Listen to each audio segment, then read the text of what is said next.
Bien, el tema de la reunión de hoy es la crisis como fundamento de la familia posmoderna. Hemos enviado una cita de Daniel Roth, que es la que vamos a tratar de desplegar esta noche y que nos permite tener entonces otra óptica de la situación. Daniel Roth dice en el texto de orientación que estamos siguiendo, no es la familia la que está en crisis, es la crisis la que se encuentra en el fundamento mismo de la familia. Este es el nuevo principio de la familia posmoderna.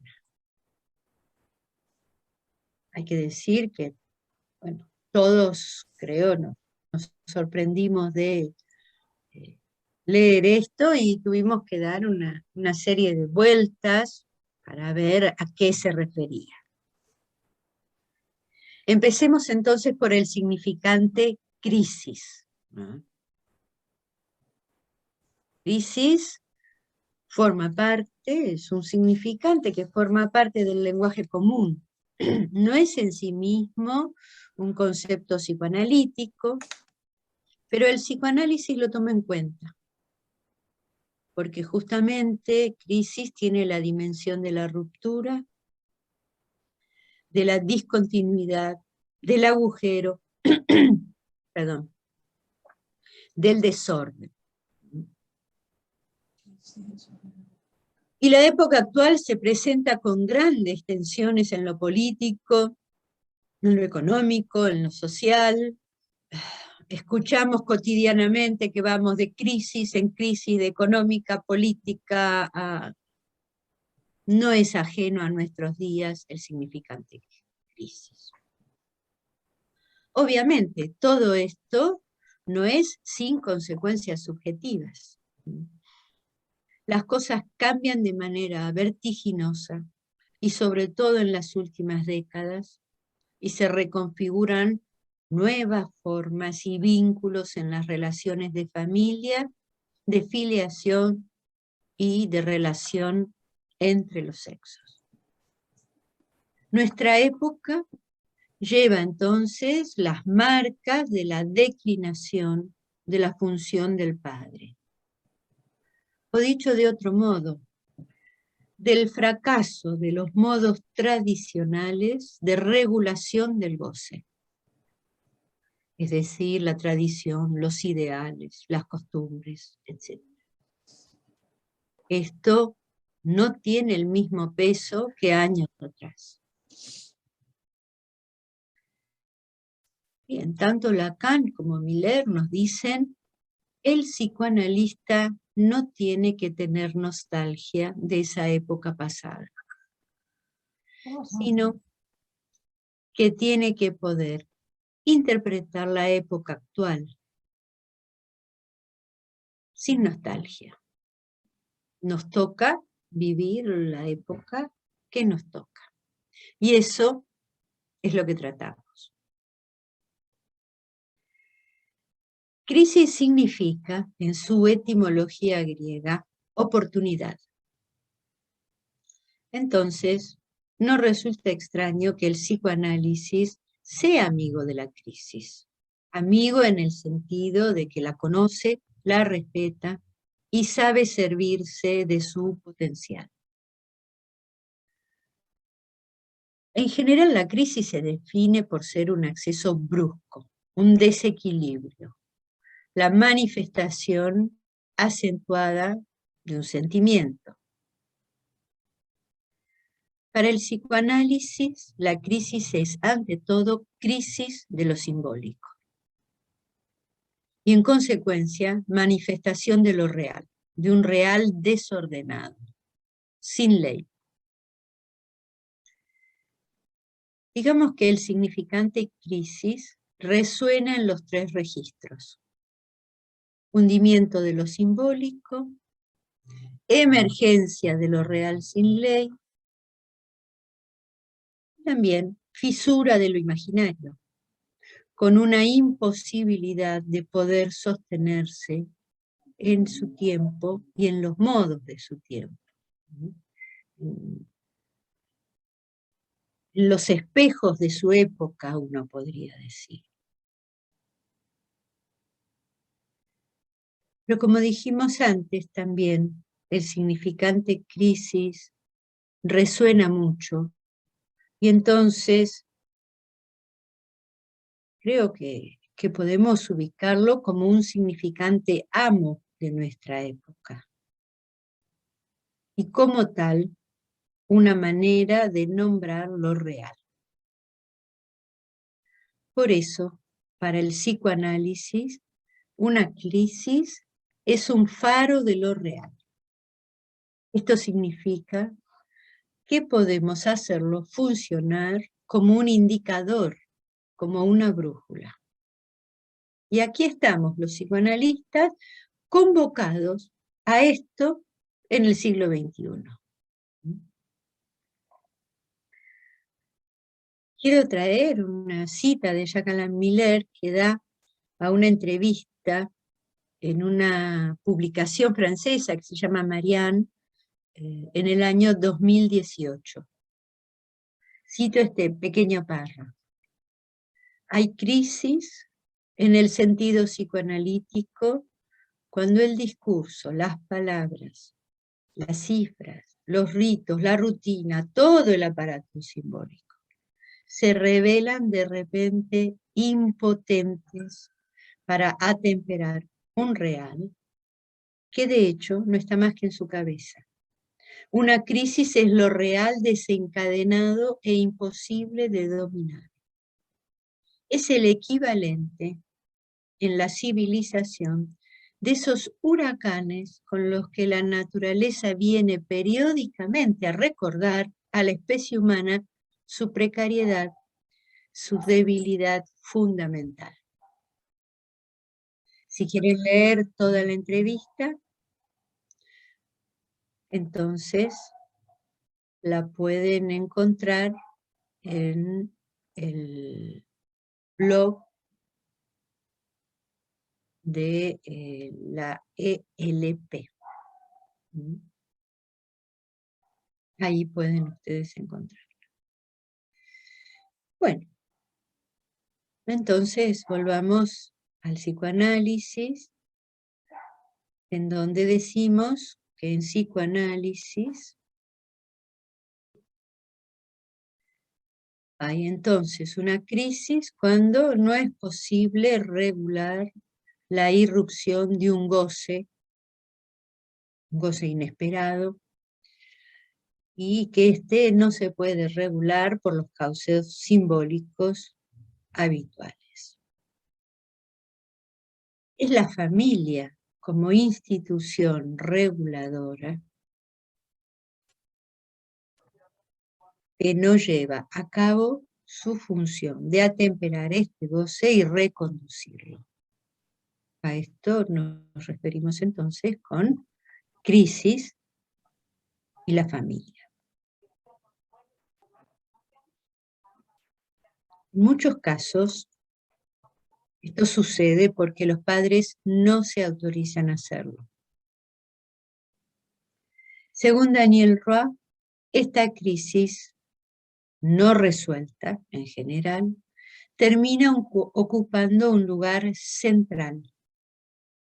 Se ubica en el corazón de la vida familiar y ahí se instala como un real indómito que, como un agujero negro, atrae con fuerza gravitatoria a los demás elementos. O sea, es como algo que chupa.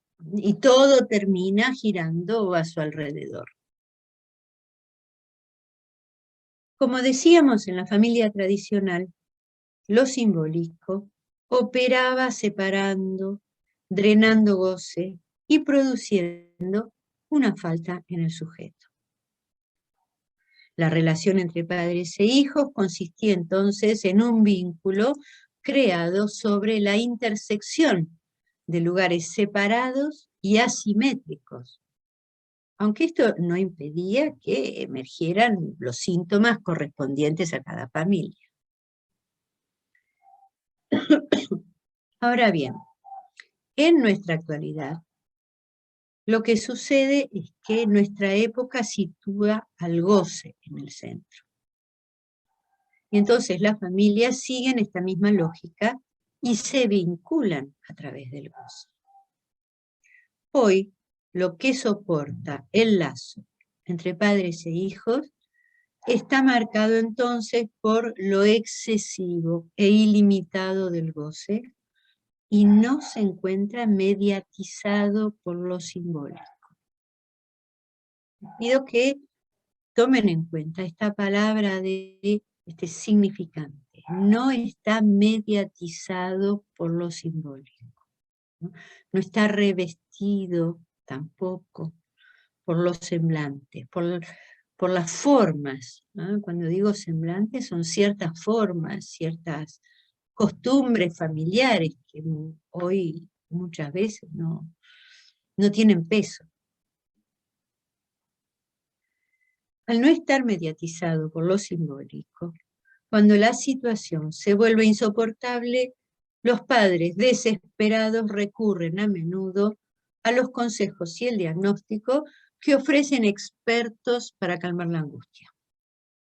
La evaluación médica trata de ubicar ahí un déficit, en vez de ver un exceso, y promueven que el cuerpo del niño tome posición de objeto de la ciencia, posición de objeto del capitalismo, posición de objeto de los profesionales, posición de objeto incluso de los temores de los padres.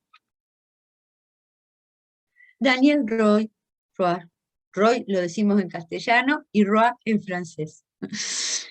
Daniel Roy dice que los ataques, los enojos, el hecho de que el niño no escucha, que los padres no lo pueden manejar y se agotan en el intento, todo esto lo podemos considerar como el principio organizador de la familia.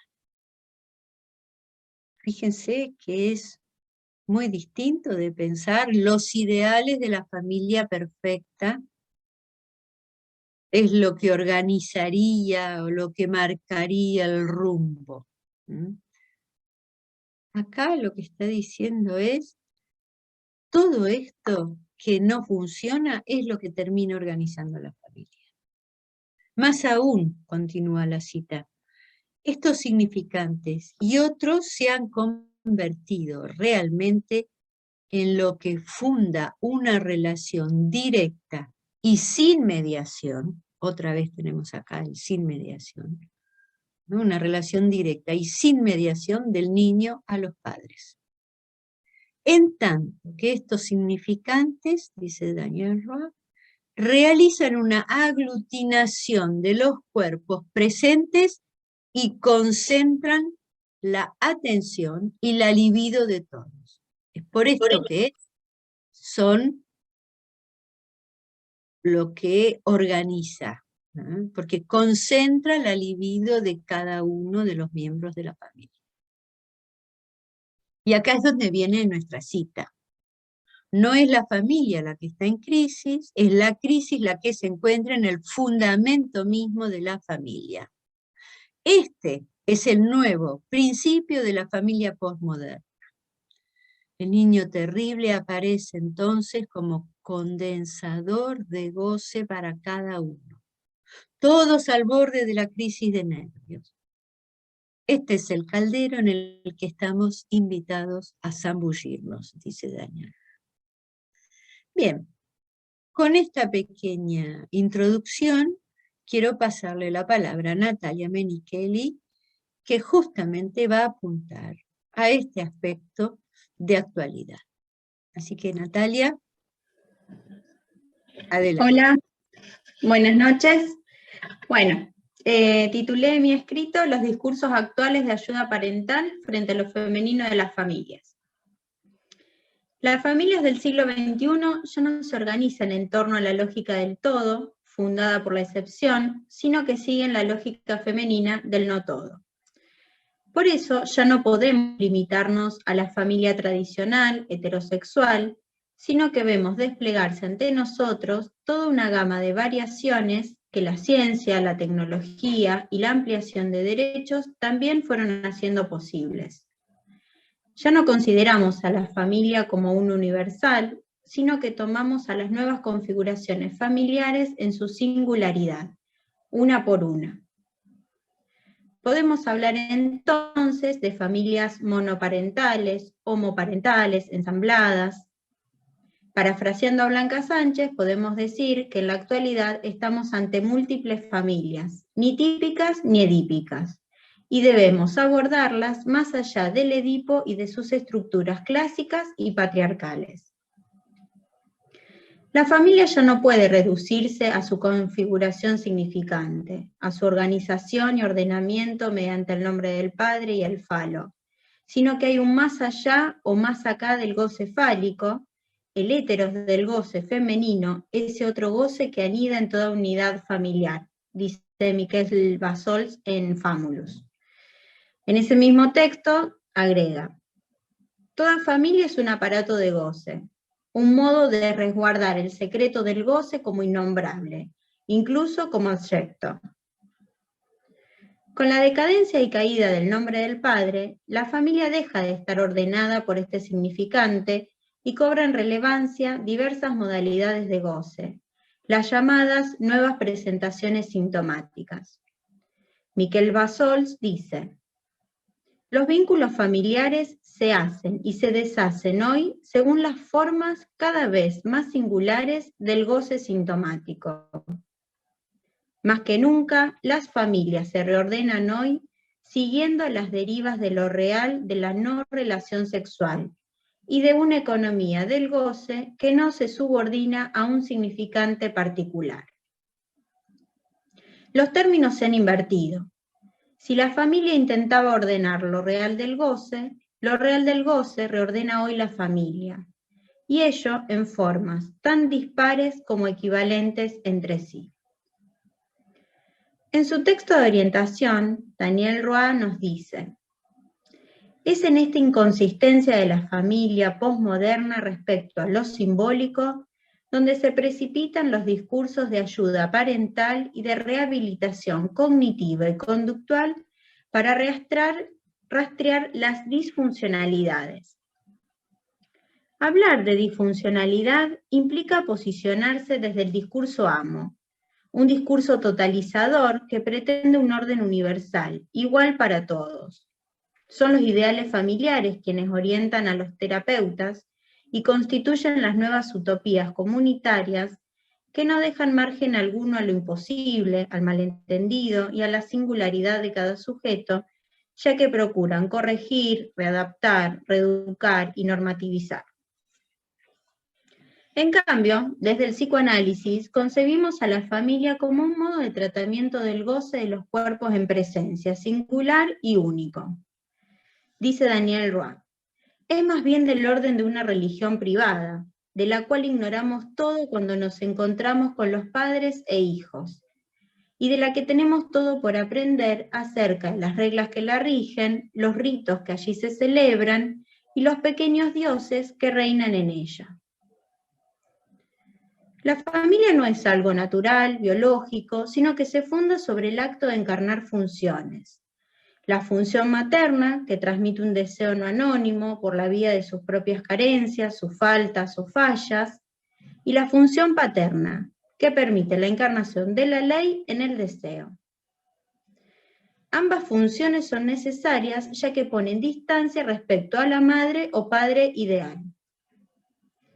La familia es novela, ficción, semblante, es la transmisión de la cultura y de un deseo que no sea anónimo. Y al mismo tiempo es residuo, resto. Más avanzada su enseñanza, Lacan dirá que ya no se trata solamente de funciones, de lo simbólico, sino fundamentalmente de lo real del goce de ese padre y esa madre en tanto hombre y mujer. En el seminario 22 ya no plantea al padre en relación a la madre, como lo hacía en la metáfora paterna, sino por su deseo por una mujer. plantea que el padre anuda su amor a un partener del otro sexo, haciéndola su causa de deseo. Por otro lado, ella, su partener, en forma no recíproca ni complementaria, tiene su causa en sus objetos A, que son sus hijos. De este modo se anudan padre, madre e hijos a partir del hombre y mujer que están más allá de las funciones maternas y paternas, jugando lo vivo de sus goces que no hacen relación. Hay disimetría. No se trata solo del padre de la prohibición, sino también del padre atravesado por el goce que se apoya en la ley pero transgrediéndola. Liliana Casenave, en un texto en su libro que se llama ¿Qué plantea el niño del psicoanálisis?, dice: prohíbe a la madre y se acuesta con ella. Es un transgresor humanizado que llega a ser de la ley algo viviente y no algo ideal que mortifica. En ese sentido es el padre que muestra el camino de cómo es posible vivir con la ley.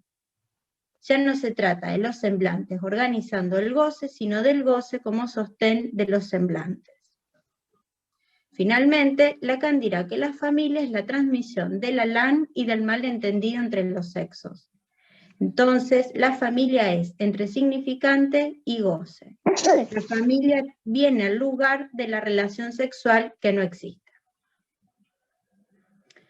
Para ejemplificar estos discursos contemporáneos sobre las crisis de las familias, voy a tomar la serie de Netflix llamada Bonus Family, que ahora vamos a pasar un breve corto, que nos muestra una familia ensamblada de Suecia, formada por Patrick y Lisa, sus hijos de matrimonios anteriores y un bebé en camino que es de ambos.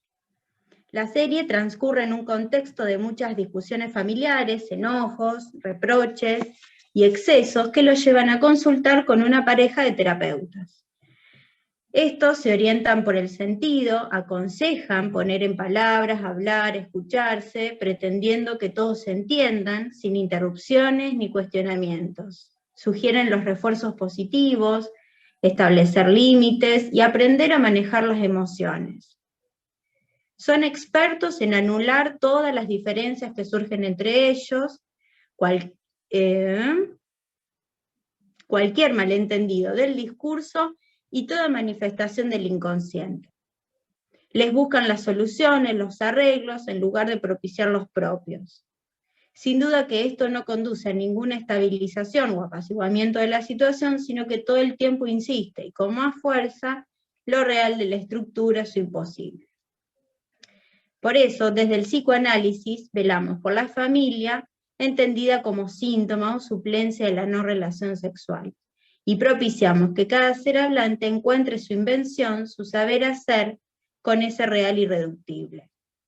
El análisis supone, por un lado, una desfamiliarización de lo más familiar, y por otro lado, una familiarización con lo más extraño y opaco del goce.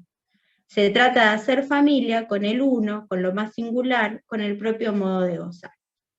Bueno, hasta allí el escrito y ahora Leti va a compartir el videíto. Hola, buenas noches. Bueno, vamos a probar a ver cómo sale. Cualquier cosa me dicen. A ver.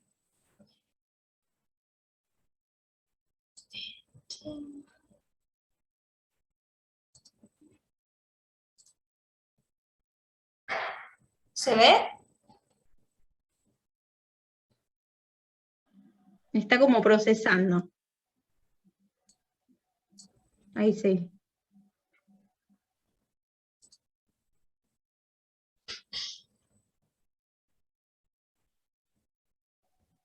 No se escucha, Leti. Leti, poné compartir audio también. A ver, un segundito. Intenta desde el inicio nuevamente, ponelo bien cuando comienza, Bien. compartiendo audio también.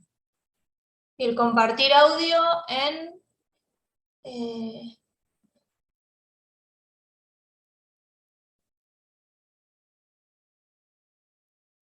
¿Dónde aparece compartir audio? Que no lo...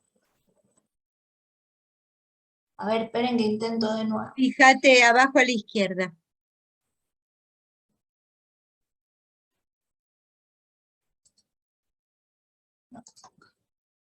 No. A ver, pruebo de nuevo.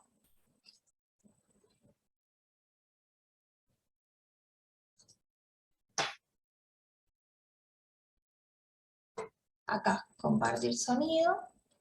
Compartir.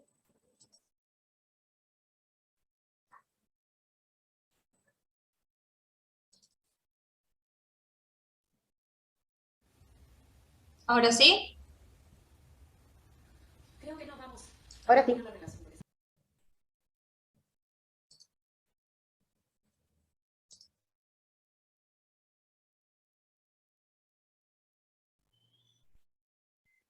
Bueno, Natalia, no sé si querés decir algo más, has dicho bastante en tu texto como presentación, pero no sé si alguien quiere hacer un comentario de esto que parece una parodia de terapia, pero son así, en realidad. Sí, destacaría la escena esta última, cuando dice, bueno, la criatura esta que no quieres y nombra al hijo de ella con otro matrimonio anterior, y el terapeuta estaba hablando de la serpiente, ¿no? Y ahí ese malentendido, en lugar de rescatarse y ponerse a trabajar, es anulado y, bueno, no se le da lugar alguno, pero justamente la cuestión iba por ahí. Así es, sí, sí, justamente. Sí, se ve muy bien cómo dan sugerencias según una modalidad ideal en donde no haya ni celos, ni rivalidad, ni cuestiones imaginarias. Y me parece interesante porque a veces no es fácil ubicar qué queremos decir cuando no hay mediación simbólica. Acá los terapeutas parecería que hay muchas palabras, pero las palabras que dan apuntan todo a cuestiones imaginarias, no simbólicas, ¿no? Apuntan incluso a anular de alguna manera, como lo decía Natalia, las diferencias y las singularidades.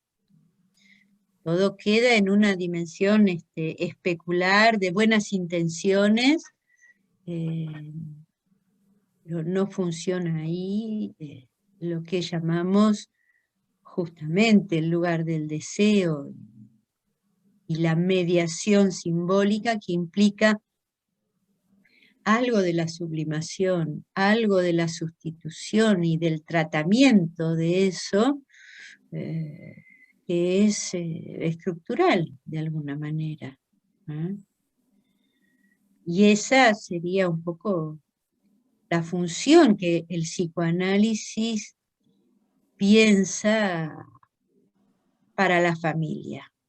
Porque justamente si lo que vemos es que la familia y la crisis de alguna forma son indisolubles, hay familia, hay crisis.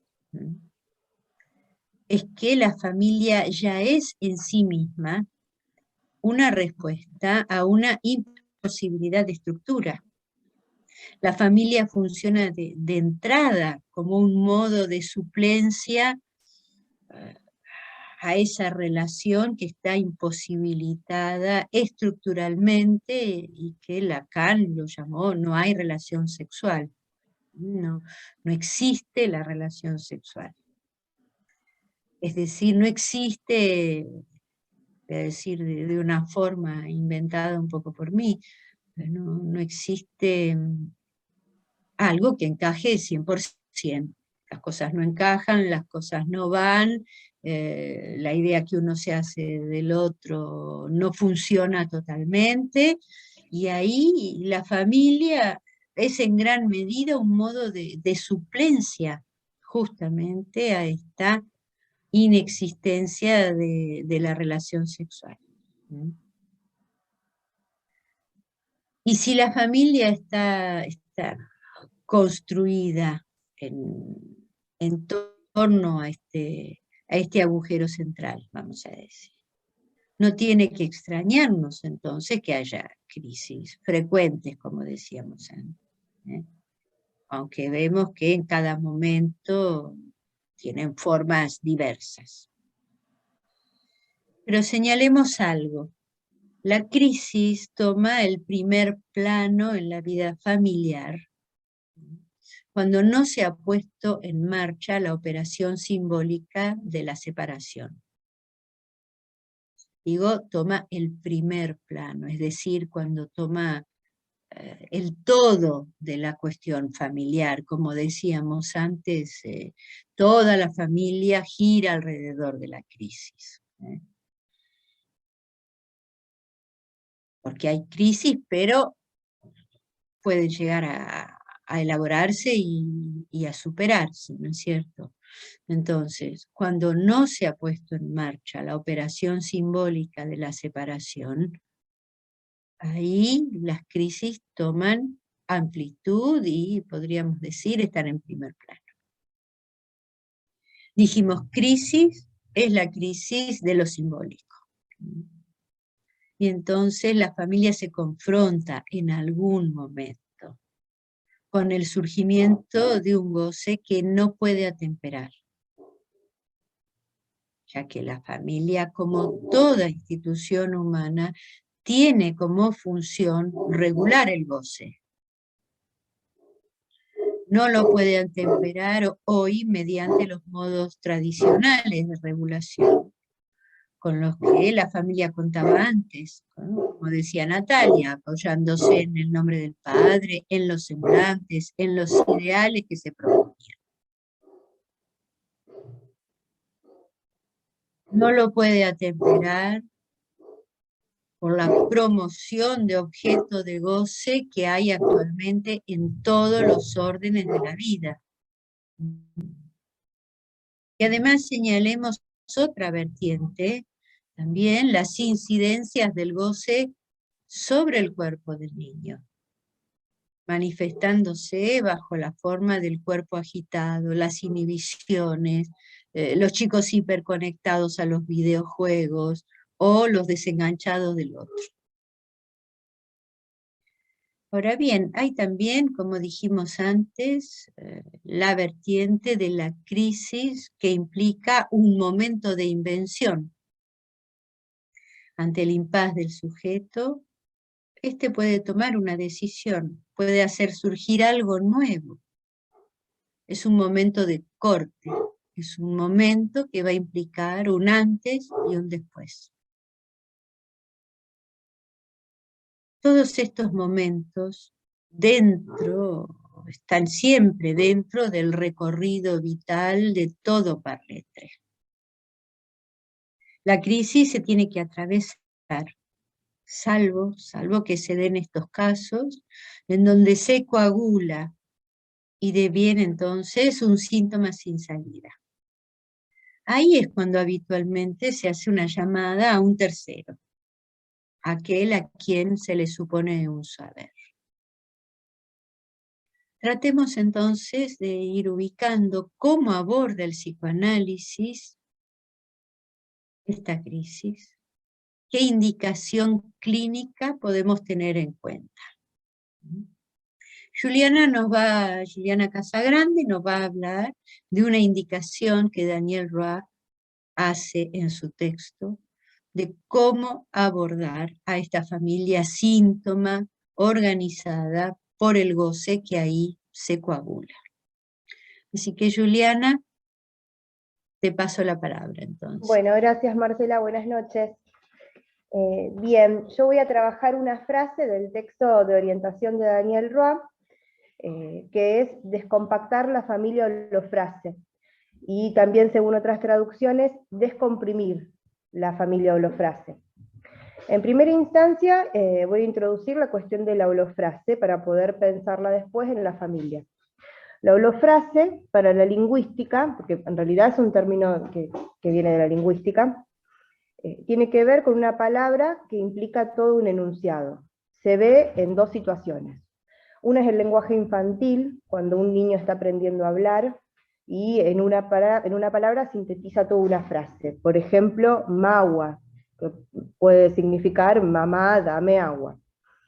Y por otro lado, algunas lenguas en que una sola palabra designa una oración completa. Por ejemplo, ciertas lenguas de pueblos originarios americanos.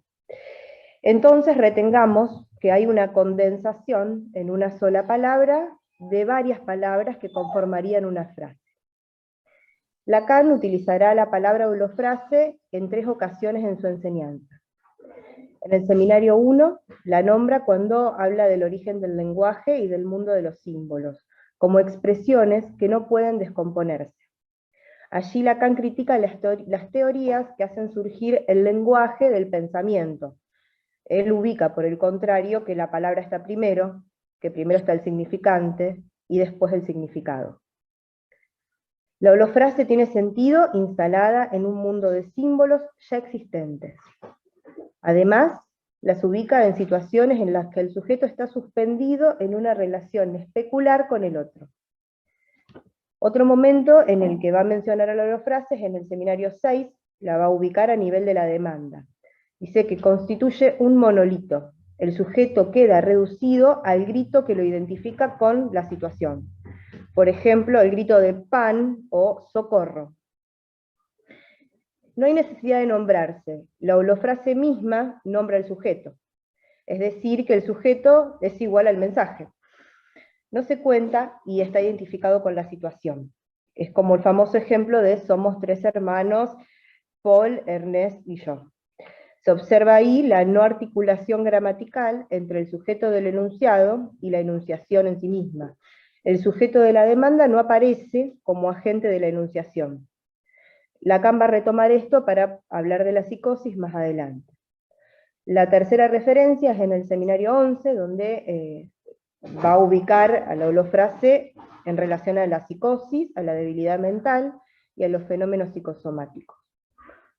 Ahí va a decir que ocurre cuando el S1 y el S2 se solidifican, es decir, no hay un intervalo entre ellos, ¿no? Cuando viene trabajando la cuestión de la alienación y bueno, estas 2 operaciones de la constitución del sujeto. El S1 y el S2 se solidifican, no hay intervalo entre ellos, se holofrasean, va a decir, se condensan. El significante no se significa a sí mismo, representa a un sujeto para otro significante, ¿no? Siempre hace falta otro. Este es el efecto metáfora que estaría ausente en la holofrase, donde el sujeto aparece no como falta, no como fading, sino como monolito, petrificado en la pareja S1-S2, sin ningún tipo de intervalo entre ellos. El monolito es una estatua que constituye, digamos, con el mismo material, sin ningún corte, una imagen, una figura, digamos. No sé si lo tienen presente. Bien, Lacan en el mismo seminario, en el seminario 11, va a dar un ejemplo del libro de Manoni, el que conocemos con la traducción del niño retardado y su madre, donde Manoni dice: el niño retardado y su madre forman en un cierto modo un solo cuerpo, y el deseo de uno se confunde con el deseo del otro. Parece que vivieran una única y misma historia. Esta historia se sostiene en un cuerpo herido, en heridas idénticas. Guy Briol, en un texto que se llama Sobre la holofrase, dice: entre los trabajos consagrados a los niños, muchos se dedican a describir el espacio que existe entre la madre y el niño, pegados, opuestos, a distancia, saturados por el alimento, separados o no por objetos transicionales, fuera de la pacificación de la función paterna, armoniosos, violentos. Bien, esta aproximación no debe hacernos olvidar que este espacio está determinado ante todo por el lenguaje. Y citándolo a Éric Laurent, él va a subrayar: la cuestión no es saber si la madre y el niño tienen la misma herida o el mismo cuerpo, sino remarcar que tienen más que un solo significante. Esto es la holofrase, no tienen más que un solo significante, digamos, es lo que hay en común entre la madre y el niño. Dijo Lacan entonces: entre el hombre y la mujer no hay más que un muro, el del lenguaje.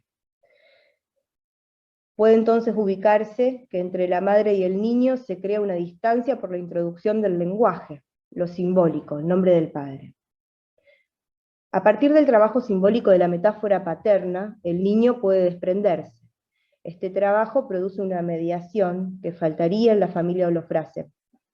Esta cuestión puede hacerse extensiva a una cuestión de época. La caída del nombre del padre, la no mediación por lo simbólico, es notable en la clínica actual y tiene consecuencias también en el lugar que ocupa el niño en las familias, pasando a ser ahora objeto A liberado. Bien, y acá vamos a compartir otro fragmento de la serie que anteriormente vimos, también fue seleccionado por Natalia y con la ayuda de Esteban, bueno, pudieron extraerlo para compartirlo con ustedes hoy. Así que, Leti, no sé si estás ahí como para...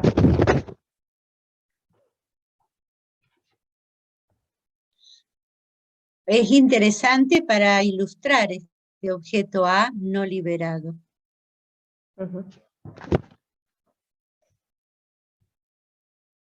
Cuando no está esta mediación paterna entre madre e hijo, es cuando, como dice Lacan en la nota sobre el niño queda abierto a todas las capturas fantasmáticas y se convierte en el objeto de la madre y revela ser la verdad sobre ese objeto. O sea, esta sería una posibilidad a partir de esto que ocurre con la caída de lo simbólico. Entonces ahí una de las posibilidades y de las posiciones que puede adoptar el sujeto, digamos, sería en relación a, bueno, ocupar el lugar del fantasma de la madre, que es lo que sucede con el niño psicótico. Daniel Roy lleva la cuestión un poco más allá y ubica este fenómeno de no separación en la familia en sí misma, lo que incluiría no solo a la mamá y al niño, sino a cualquier otro miembro que la componga. Entonces, sitúa una vertiente de la crisis como aquella que ocurre cuando no hay separación por lo simbólico. La considera como un límite frente a lo real del goce y un posible momento de corte. Los padres tendrían que separarse del hijo como objeto de goce y el hijo de su posición de objeto para advenir sujeto deseante. Me gustaría tomar ahora una pequeña viñeta expuesta en este texto de Guy Briol sobre la holofrase. Un niño autista de 3 años, 8 años menor que sus hermanas, con ausencia radical de la palabra, que se instala en una época en la que el padre se va sin decir una palabra. La madre grita a quien quiera escucharla que ella defenderá contra todos a ese niño, objeto de segregación y de rechazo en la escuela, en las instituciones y por sus propios padres. Por mi hijo haré lo que sea, lo defenderé de quien sea. Él es este objeto marcado por el mismo significante que ella.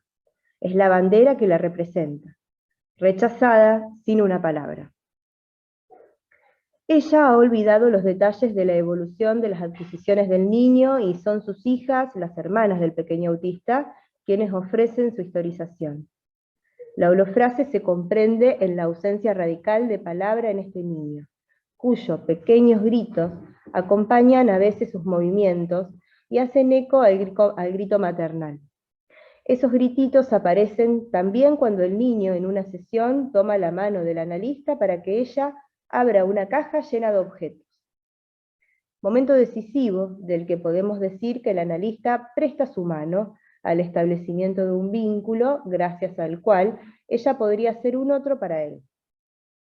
Se abre entonces una cura por la que el analista, mediante un trabajo paciente y decidido, permite una serie de modificaciones para este sujeto, que se despliega en 3 tiempos: vaciar un contenedor de sus objetos y recolocarlos, ordenarlos sin espacio y luego con, y finalmente nombrarse el mismo. Un pasaje del grito a una relación posible con el otro y los otros por la puesta en escena de una cierta distancia entre los significantes. Bien, el grito puede ubicarse como el momento de no intervalo, de pegoteo, acá ya no es la cita, sino, bueno, un poco un comentario. El grito se ubica en ese momento de no intervalo, de pegoteo y no separación entre la madre y el hijo, y el segundo momento, cuando el analista presta su mano, ahí se posibilita lo que Daniel Roy sitúa como el descompactar la familia holofrase o descomprimir la familia holofrase, instalando una distancia y dándole al niño la posibilidad de situarse en una relación posible con el otro. Bien.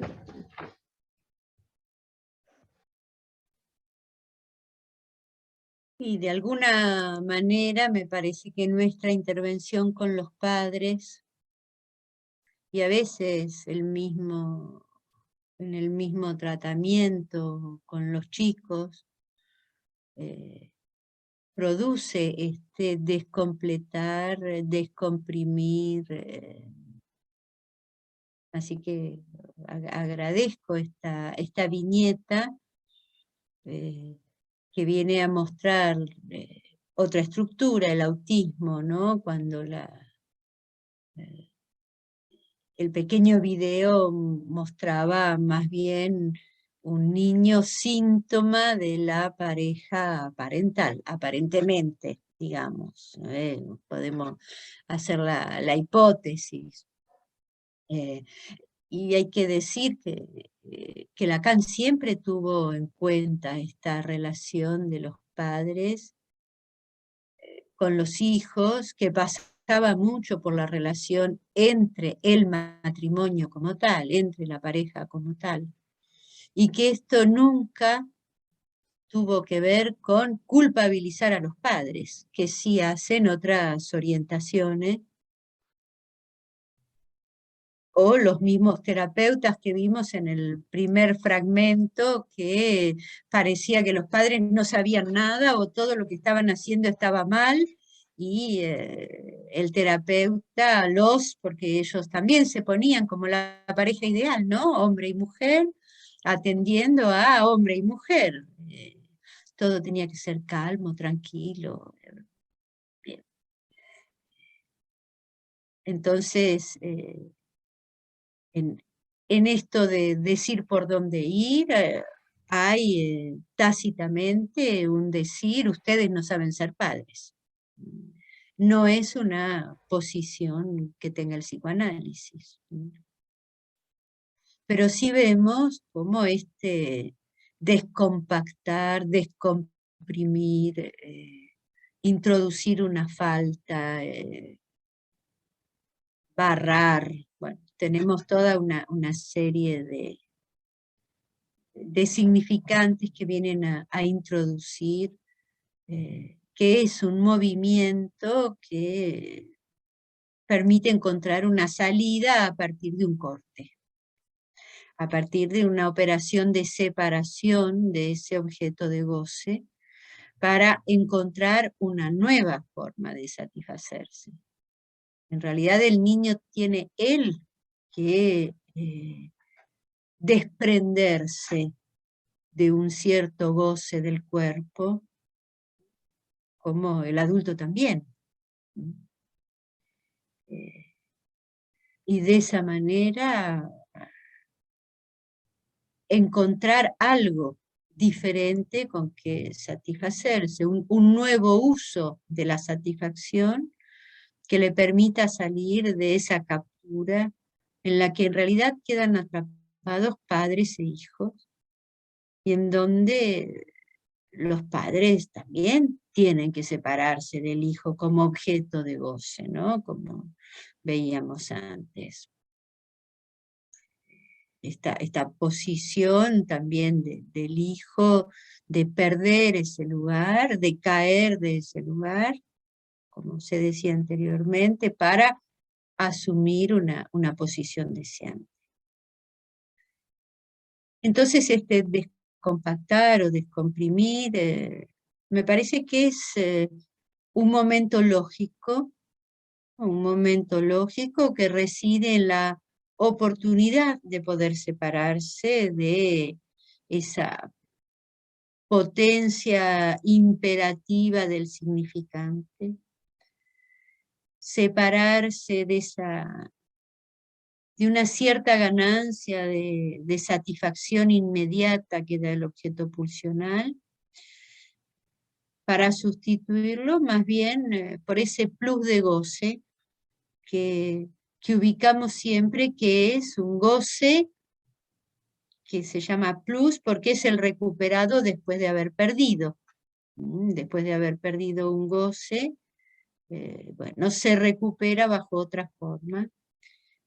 Eso es la esencia también de la sublimación, una transformación, la modalidad de satisfacción, y aquí reside nuestra oportunidad de intervención. Es aquí donde podemos un poco hacer como una desviación de un camino que parecía fijo, que vaya hacia otro lado, que tome otro matiz. Bien, para cerrar y abrir un poco al comentario o al debate o a la conversación, voy a citar lo que dice Lacan en la conferencia de prensa que da en Roma en 1974. Él dice: el psicoanálisis se ocupa muy especialmente de lo que no anda bien. Por eso se ocupa de esa cosa que conviene llamar por su nombre. Aunque debo decir que hasta ahora soy el único que la llamo con este nombre: lo real. Esta es la diferencia entre lo que anda y lo que no anda. Lo que anda es el mundo, y lo real es lo que no anda. De esto se ocupan los analistas, de manera que, contrariamente a lo que se cree, se confrontan mucho más con lo real que los científicos. Solo se ocupan de eso. Están forzados a sufrirlo, es decir, a poner el pecho todo el tiempo. Para ellos es necesario que estén extremadamente acorazados contra la angustia.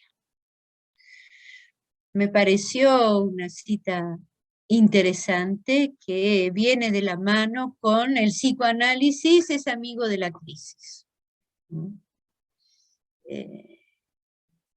Y que nos confronta entonces justamente a saber que es por ahí por donde intervenimos, pero no con la idea de que debe desaparecer, que se debe anestesiar, que se debe extirpar, sino con la idea de cómo hacer uso de eso para una nueva oportunidad, para una nueva invención, para un nuevo arreglo, y entonces que ese goce que se había coagulado pueda ser utilizado de otra forma. Me parece que las viñetas que han traído esta noche a mí me resultaron interesantes, más allá de lo graciosa que podrían ser algunas, pero me parece que dan una idea de a dónde apuntamos. Bueno, invito ahora al comentario o a la conversación.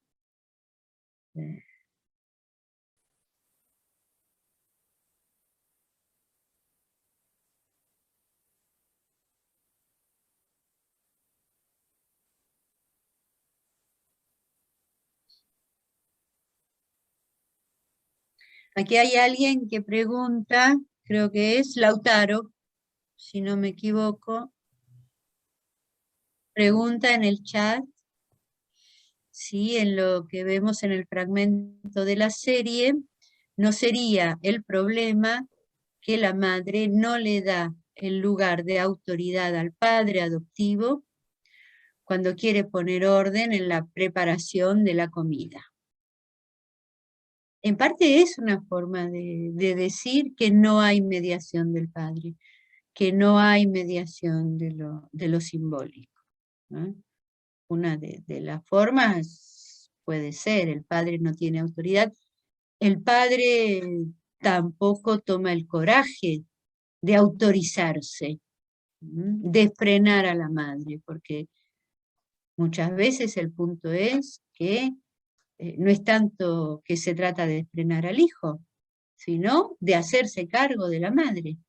De hacerse cargo en el sentido de enfrentarse a lo femenino, como decía Natalia, que hay en esa mujer que es su partener, que va a ser la madre de su hijo, que es la madre de otros hijos que él ha decidido también criar, pero que de alguna forma no se autoriza a tomar ese lugar. Y sí, la autoridad es cierto que es algo que se otorga, pero él también tiene ahí una cierta dificultad. Y uno podría decir que realmente hay un síntoma en esa pareja parental. La madre también, no solo que en algún sentido sus palabras no le lleva mucho el apunte, y también tiene una relación muy particular con ese hijo. Entonces vemos que hay varias cosas que se juegan. Pensaba en esto que María. decían, perdón, lo que decía al comienzo Nati, que se entrecruzan como varias cuestiones y discursos, esto de los derechos, y acá también vemos cómo la función queda como reducida a lo biológico, como no es el padre, no podría decirle nada a ese chico que no es su hijo, entonces está todo como muy entrecruzado ahí. María del Carmen. Sí. Hola, buenas noches. Buenas noches. Bueno, en realidad yo vi algunos capítulos de la serie al comienzo, porque tiene varias temporadas, y bueno, si bien ver una serie no podemos homologarlo estrictamente a que sea un caso clínico o una viñeta, pero siempre, digamos, hay como un entrecruzamiento, ¿no? Entre lo que uno ve en el cine y el discurso psicoanalítico, y uno trata de algún modo, de que esto se produzca. Me pareció interesante que hayan elegido, justamente, ya que hablaban de la familia hoy, una familia ensamblada, porque, bueno, la dificultad se presenta en lo que ustedes mostraron, y lo que acaban de decir, ¿no? De este niño que aparece como síntoma de la pareja parental, de esta pareja parental, pero en realidad también hay un padre biológico de este chico que ya aparece en los primeros capítulos, y que en realidad es un padre totalmente fundido, podríamos decir. Es un padre que tampoco, digamos, sería representante de lo simbólico. Es un fracasado en un montón de aspectos de su vida. Y bueno, me parece que es un dato importante también, ¿no? Porque así como el padre de la familia ensamblada, que ya lo toma a este chico a cierta edad, no opera en esta función de corte, el padre biológico tampoco lo había hecho anteriormente. Hubiese sido muy distinto si este padre biológico a lo mejor hubiera operado de otra manera. Eso simplemente. Gracias, Mari. Sí, yo no vi los episodios anteriores, pero algo surge cuando en la terapia ella dice que el padre es un hipocondríaco y que no es que está mintiendo, sí. O sea, ya da cuenta de que hay algo ahí que no va. Y ella es siempre la que puede, es la que puede, es la que sabe acerca de ese hijo, cómo tratarlo, qué hay que decirle, tanto con el marido, digamos, de su primer matrimonio, bueno, como el que veíamos también en el segundo, ¿no? Es que pasa eso, la que se autoriza es la madre. Es ella. Sí, y sí. los hombres no se autorizan, por temor y por la época también, porque ¿qué más que quiere un hijo que de alguna forma sentir que su padre es fuerte e incluso que le tiene un poco de miedo. Que le tiene un poco de miedo, pero hay en esta actualidad algo en donde hay que ser tan amigo y no hay que hacerlo sentir mal y no hay que en realidad no tiene efecto. Y cuando es la madre la que se autoriza, no está tan cerca de la ley y el deseo, como es la posición paterna, y está mucho más del lado del goce. Entonces, eso da efectos distintos. Sí. Y atención, no estoy diciendo madre o padre en sentido biológico, sino en el sentido de sus funciones. Claro. De sus funciones, como lo establece Lacan, porque, bueno, tenemos por delante toda una clínica a descubrir de los hijos de matrimonios homosexuales. ¿Quién toma una posición u otra? Y tal vez próximamente matrimonios trans también. Bueno, todo esto está en el futuro a ver cómo resulta, qué va a pasar. Pero el asunto es que creo que el psicoanálisis puede ser una vía de drenaje de ese goce que, como decía Natalia, estas terapias de orientación psicológica o conductuales, o no sé cómo exactamente qué orientación tiene, pero lo que hace es tapar eso y no darle salida, no darle elaboración, no darle curso. Sí, me parece que de alguna manera nosotros, cuando decimos el otro que no existe, operamos con eso, con el otro que no existe, y bueno, que no existe como antes, que es todo lo que ustedes desarrollaron, no existe como el Edipo. Sin embargo, digamos, acá, bueno, los terapeutas tratan permanentemente de darle consistencia al otro, como que ese otro existe. Y parecería que la primer demanda, actualmente uno se encuentra en el consultorio, con que la demanda de los padres viene por ese lado, de que el otro exista, porque no saben qué hacer, sino. Sí, sí, y se enojan si uno no va por el lado de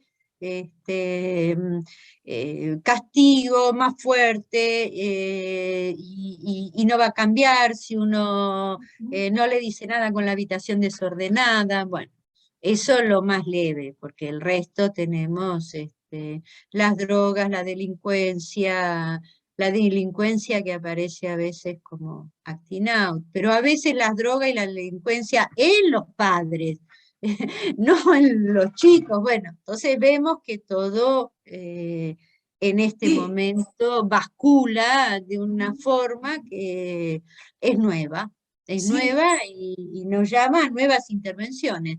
Pero me parece que esta orientación en la viñeta que traía Juliana, de descompactar, de descomprimir, de introducir ahí algo que haga separación, es fundamental en casi todos los casos donde se plantea esto. El asunto es, bueno, cómo se inventa esa intervención. Claro, porque además hay como toda una corriente de nuevas crianzas, ¿no? Digamos, en el sentido que, bueno, toda esta cuestión del colecho, del baby call, que se lo ve permanentemente al niño, se lo tiene en la pantalla, bueno, todo esto, digamos, va a contrapelo de lo que decían, ¿no? Ustedes, descompactar la holofrasia o descompactar esta separación que no se produce. Sí, lo interesante de Daniel Roy es llevar la holofrase, que en principio estaba a nivel significante entre el niño y el goce, llevarlo a la dimensión familiar, ¿no? Me parece que esto es lo nuevo que introduce Daniel Roy, la familia holofrase. La familia holofrase es justamente la que no toma a su cargo ese goce para hacer de eso una enunciación singular, y entonces entra en crisis, y sí, la crisis se convierte entonces en el centro de la organización familiar, todo gira alrededor y hasta se llegan a nombrar, ¿no? En muchos casos los padres se nombran con el síntoma de sus hijos, ¿no? Como tenemos, por ejemplo, padres TGD.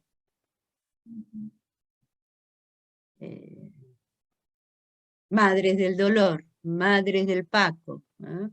Pues está ahí, bueno, ahí todavía es más fuerte, ¿no? Madres del Paco, no están los padres. Es bastante impresionante que sean movimientos de madres. Los padres ni siquiera en el nombre de la agrupación aparecen. Eso me ha llamado siempre la atención.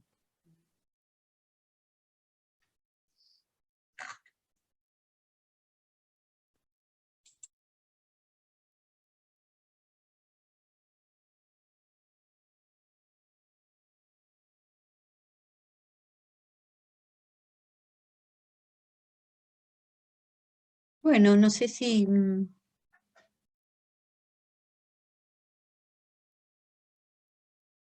a alguien le gustaría comentar algo más o...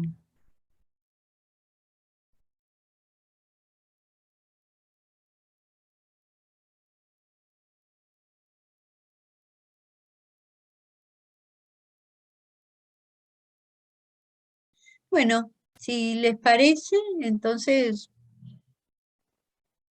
vamos a dejar acá y los esperamos para el próximo encuentro. ¿Mm? Bueno, muchas gracias a los participantes y entonces hasta la próxima. ¿Mm? Chau, hasta la próxima. Chao, nos Buenas noches. vemos.